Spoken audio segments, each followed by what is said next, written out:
Alright, and to continue the learning, let's talk about this is all this chain right here. This is the velocity update. This is some custom velocity fields to really break up the shape here. Because usually you get some really big smooth mushrooms.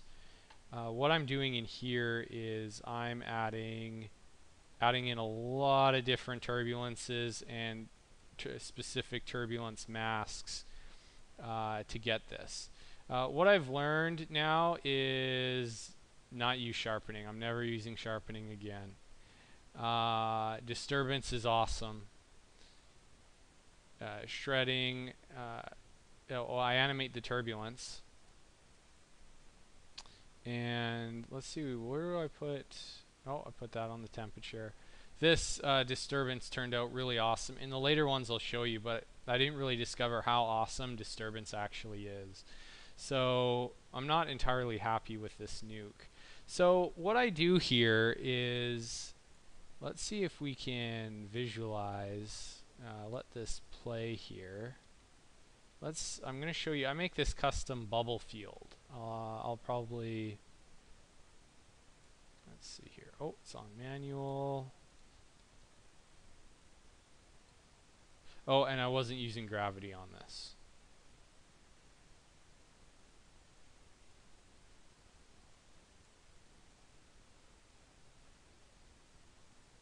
I'm just going to stop it here.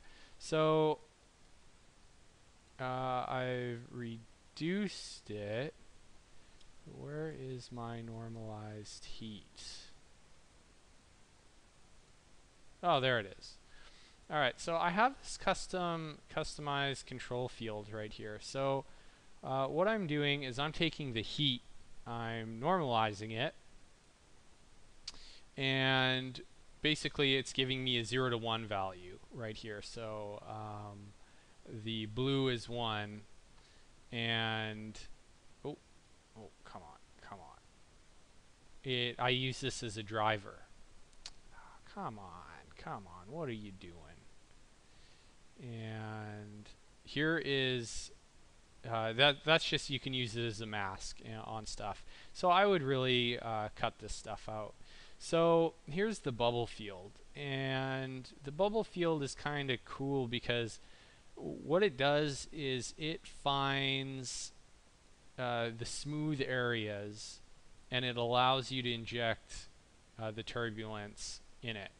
I have a sort of a better bubble field, but this kind of got the job done. It's, you know, you can sort of see it. It's like, oh, it's just going everywhere. What the fuck? And frankly, yeah, that's exactly what it's doing. It's just going everywhere. It's a shitty bubble field. But what it is it is a shell, I believe. Gas. Oh yeah. So what I'm doing is I take the normalized heat that I calculated, that blue value, and then I should have mentioned this one. This is along the lines of, you know, divergence, gradient, curl, and you also have this Laplacian. And what the Laplacian does is, I sort of think of it as a surface. So it's giving me the largest difference of where the normalized heat starts and where it ends. So it's like this shell. And so I use the Laplacian calculation, and it gives me that. And oh, I should not have clicked that. I flip my display, and then I blur it a little bit. And so there's my field. And so I use these enable if I want to use it or not, just to test it out. So these are some of the things that you can do that Houdini is really powerful with. It gives you a lot of tools to make fields and to put turbulence exactly where you want. So really, this was an experiment, and it did, you know, net some good results, and I was happy with it. But there's better ways of doing it that I've discovered, which I'll probably talk about later.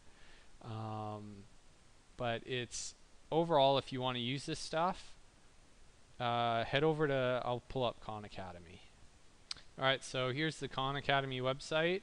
This was instrumental in helping me out with fluids. It's just awesome. So this is multivariable calculus, and this is pretty much what fluids use. And so it's important to understand what a partial derivative is. It's basically the derivative, how much a value changes in 3D space. So if you have, x, y, and z, your partial derivative is going to tell you how much it's changing in x, y, and z. And then here's your gradient. So the gradient is going to give you the direction of the change. And so think of it like, you have the Laplacian, which I showed you, which is like the surface. So say you have a fog volume, and it's strongest in the center and weakest at the surface. Your gradient is the direction of change from where your volume is the densest, is most dense. That gives you the gradient. The divergence is pretty much the derivative, how much it's changing from one cell to the other. So if it's increasing or if it's decreasing in density. And then curl, as you can see, the spinning. So he breaks these up. I highly recommend using these and learning your math. This was such a huge boost for me in understanding how Houdini works. All right, cool. Thank you for watching.